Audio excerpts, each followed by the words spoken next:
নমস্কার সবাইকে। কেমন আছেন সবাই? নিশ্চয়ই ভালো আছেন। স্বাগত জানাচ্ছি সবাইকে বনানী কিচেনে। আজকে আমি ভিডিওটা কিন্তু রান্নাঘর থেকে শুরু করলাম না, আজকে আমি ঘেরে এসেছি, তো ঘের থেকে শুরু করলাম ভিডিওটা। তো ঘের থেকে এই যে আমাদের তরমুজ ক্ষেত ঘেরে, তো আপনাদের একটু দেখালাম। তো অনেকগুলো তরমুজ কিন্তু আজকে কেটে দিয়েছে, ওই যে জন ধরেছে, জনটা বসছে। শসাও কাটা ছিল, আর বরবটি আছে, আর উচ্ছে ক্ষেত আছে। তো বরবটি আমি কিছু তুলবো এখন। তো এই ভিডিওটা আসলে এর থেকে কেন শুরু করলাম, আসলে অনেক কষ্ট করে তারপরে কিন্তু ভিডিও বানাই। তো আপনারা কিন্তু দেখবেন, সেজন্য আসলে কতটা কষ্ট করতে হয় আপনাদের একটু দেখাই। তো সকাল সকাল পাতলা একটু রান্না করে চলে আসলাম ঘেরে। তো আগেই বললাম ঘেরে আজকে তরমুজ কাটা ছিল, দুজন লোক জন ধরা ছিল, আর আমরা নিজেরা এই যে বরবটি তুলছি। আর এইভাবে রাবার দিয়ে বরবটি আটি বেঁধে এইভাবে রেখে দিই। তো অনেক বরবটি হয়তো আসলে একার পক্ষে সম্ভব না, আমরা দুজনে উচ্ছে, এই যে উচ্ছে দেখা যাচ্ছে, উচ্ছে বরবটি শসা এটা তুলি, একদিন পর একদিন তুলতে হয়। তো এটা করে তারপরে বাড়ি যেয়ে রান্না বান্না করি, অনেক কষ্ট হয়। তো এই জন্য আপনাদের একটু দেখালাম আসলে কত কষ্ট করতে হয় আমাদের গ্রামে যারা আমরা থাকি, তারপরে কিন্তু ভিডিওটা তৈরি করতে হয়। আর এই যে দেখেন, আজকে একটা সারও আমাদের ঘিরে হরিণার বাচ্চা দিয়েছিলো। তো একটা সারও পাতা হয়েছিল, তো অনেকগুলো কিন্তু হরিণা বাঁধলো। এই যে দেখে একটু বুঝতে পারছেন, অনেকগুলো কিন্তু হরিণা। তো এগুলো কিন্তু বাড়ি যেয়ে কাটতে হবে একা একা। তো এখন বাড়ি যাব। তো কিছু এই যে তরমুজ ছোটো ছোটো ওই যে বেঁকা, এগুলো কিন্তু আসলে রেখে দিলে অন্য যে বড় তরমুজকে, অন্য ভালো তরমুজগুলো বেশি বড় হয় না, তো এগুলো কেটে ফেলতে হয়। তো এগুলো যে সব ফেলে দিয়েছে, আবার কিছু কিছু ইঁদুরে খাচ্ছে। তো সেজন্য আজকে অনেকগুলো তো বললাম ভেঙে দিয়েছে। দেখেন ছোটো ছোটোটা বড়টা সব ইঁদুরে খেয়ে যাচ্ছে, জন্য ইঁদুর মানে যন্ত্র পাতলো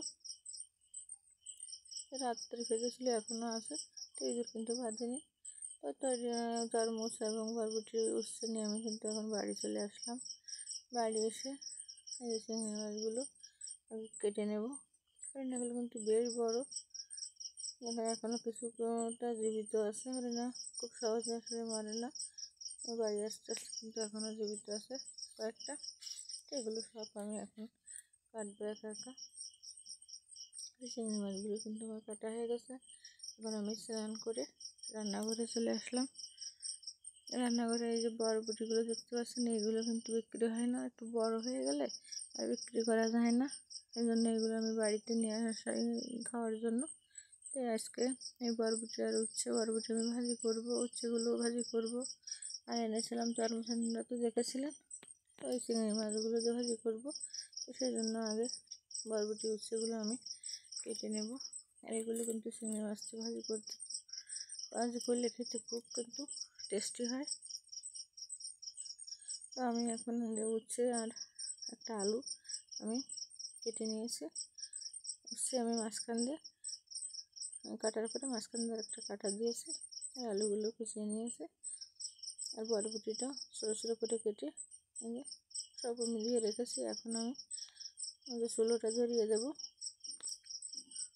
তো চুলোটা ধরিয়ে দিয়ে আমি চুলোর উপর একটু তেল দিয়ে দিলাম, কড়াইতে তেল দিয়ে দিলাম। তো তেল দিয়ে আমি চিংড়ি মাছগুলো দিয়ে দিলাম।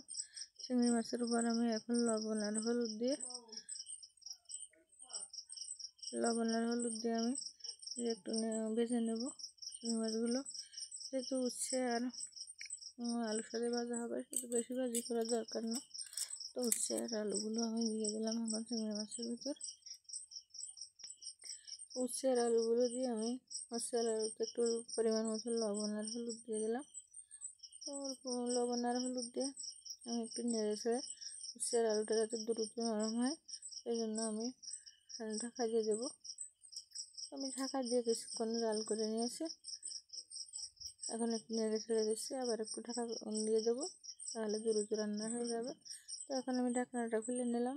এখন কিন্তু ভাজিটা হয়ে গেছে, দেখেই বোঝা যাচ্ছে কিন্তু ভাজিটা হয়ে গেছে। তো আমি শেষের দিকে আমি একটু তেল দিয়ে দেবো। আসলে উচ্ছে ভাজিতে একটু তেল বেশি দিলে না তেতো হওয়ার কোনো সম্ভাবনাই আর থাকে না।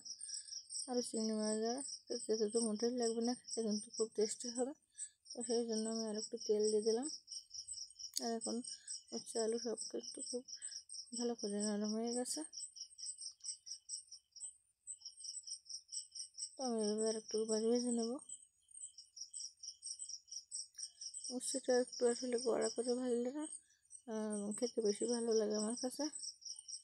বেশি নরম নরম থাকলে খুব একটা ভালো লাগে না। তো আমি কড়া করেই কিন্তু ভেজে নিয়েছি, দেখেই কিন্তু বোঝা যাচ্ছে ভাজিটা হয়ে গেছে। তো উচ্ছে আর এই চিংড়ি আলু ভাজিটা আমি এখন নামিয়ে নেব।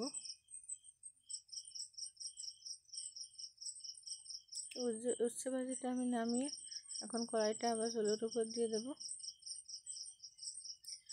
আমি কড়াইটা আর দিলাম না, আমি এখন এই কড়াইয়ের উপরে একটু তেল দিয়ে দেবো। উচ্ছে ভাজিটা এক পাশে রেখে এখন আমি বরবটিগুলো ভেজে নেব। তো কড়াইতে আমি তেল দিয়ে দিলাম, কড়াইতে তেল দিয়ে দিয়েছি, তেলটা গরম হয়ে গেছে। এখন আমি কিছুটা চিংড়ি মাছ দিয়ে দিলাম। চিংড়ি মাছে আমি একটু লবণ আর একটু হলুদ দেবো। লবণ আর হলুদ দিয়ে চিংড়ি মাছটা আমি একটু হালকা করে ভেজে নেব।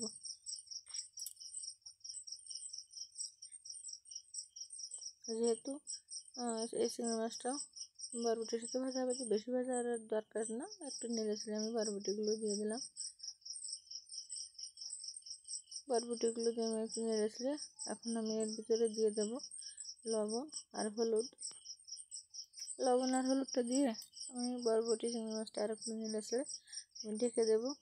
একটু ঢেকে দিলে বরবটিগুলো কিন্তু খুব দ্রুত নরম হয়ে যাবে। তো আমি বরবটিগুলো ঢেকে দিলাম নরম হওয়ার জন্য। আর এদিকে আমি যে তরমুজগুলো নিয়ে এসেছিলাম ঘর থেকে, আপনারা দেখেছিলেন, সেই তরমুজগুলো আমি আজকে ভাজি করব। আপনারা কি কখনো খেয়েছেন এই তরমুজ ভাজি? বা তরমুজ কিন্তু রান্না করে খাওয়া যায়, লাউ চালকুমড়ো যেভাবে রান্না করে খাই এভাবে। তরমুজটা আমি এখন আগে ছেলে নেব, উপরে চালটা ফেলে দেবো। এইভাবে তরমুজটা আমি আগে ছেলে নেব। তরমুজটা কিন্তু আমার ছালা হয়ে গেছে। এখন আমি তরমুজটা কেটে এই যে ছোটো হলো কিন্তু হালকা একটু বেশি বেশি আছে, বেশিগুলো আমি একটু ফেলে দেবো। বেশিগুলো ফেলে আমি চাল কুমড়ো যেভাবে কষানো হয় ওইভাবে আমি কষিয়ে নেব, কিন্তু চাল কুমড়োর মতন করে। এই যে দেখা যাচ্ছে আমি চাল কুমড়োর মতন কিন্তু কেটে নিয়েছি। এইভাবে আমি তরমুজগুলো চাল কুমড়োর মতো কেটে নেব। আর এদিকে আমি এই বরবটি আসতে দিয়েছিলাম, বরবটিটা ঢাকনা খুলে একটু নেড়ে ছেড়ে দিচ্ছি। আবার একটু ঢাকা দিয়ে দেবো। বরবটি রান্না করতে কিন্তু বেশিক্ষণ লাগে না, খুব দ্রুতই নরম হয়ে যায়। ঢাকনা দিয়ে আমি আরও কিছুক্ষণ জাল করে নিলাম। এই বরবটিটা প্রায় কিন্তু ভাজি করা হয়ে গেছে, বেশিক্ষণ লাগে না বরবটি। তো আমি এখন একটু তেল দিয়ে দেবো। তেল দিয়ে আমি আর একটু ভেজে নেব।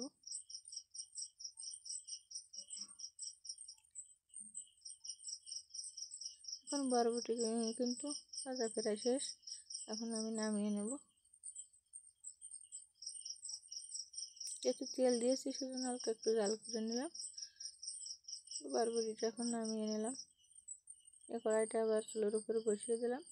আর এখন বরবটিটা এক পাশে রেখে দিলাম, দিয়ে আমি কড়াইতে আবারও তেল দিয়ে দিলাম।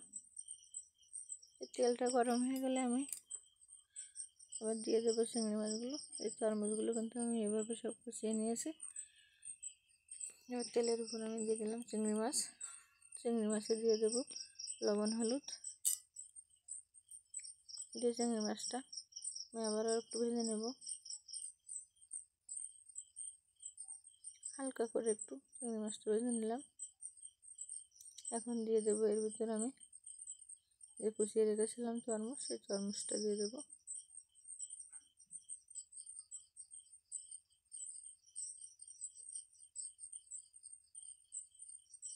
এই তরমুজটা দিয়ে এখন আমি লবণ হলুদ দিয়ে দিলাম। লবণ হলুদ দিয়ে আমি আর একটু নেড়েছি। এখন আমি ঢেকে দেবো।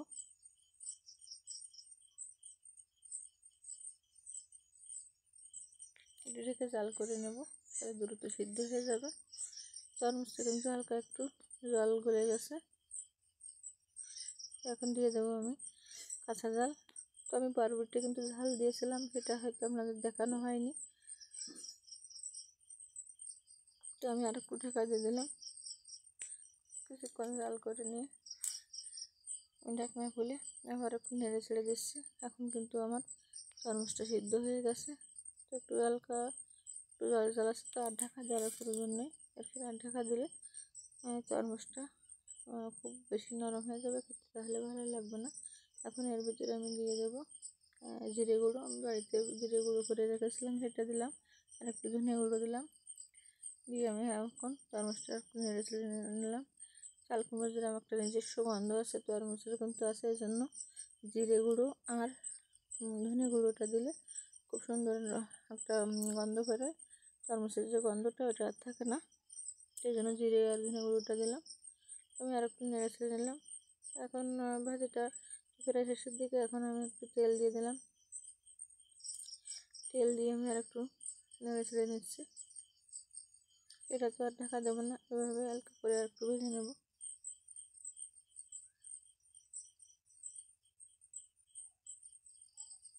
আপনারা এই তরমুজ যদি কেউ কারো ক্ষেত থাকে, তাহলে এরকম ছোটো তরমুজ কিন্তু খেয়ে দেখবেন, খুব ভালো লাগে। তো আমার তরমুজটা কিন্তু এখন ভাজি করা হয়ে গেছে, আমি নামিয়ে নিলাম। এই আমার 3টা রেসিপি কিন্তু নামানো হয়ে গেছে। তো আমার এই 3টে রেসিপি আপনাদের কেমন লাগলো কমেন্টে জানাবেন। আর ভালো লাগলে লাইক কমেন্ট শেয়ার করে দেবেন। নতুন যারা দেখছেন আমার চ্যানেলটিকে সাবস্ক্রাইব করে আমার পাশে থাকবেন। পুরনো বন্ধুদের ধন্যবাদ। ধন্যবাদ সবাইকে। দেখা হবে পরবর্তী নতুন কোনো ভিডিও।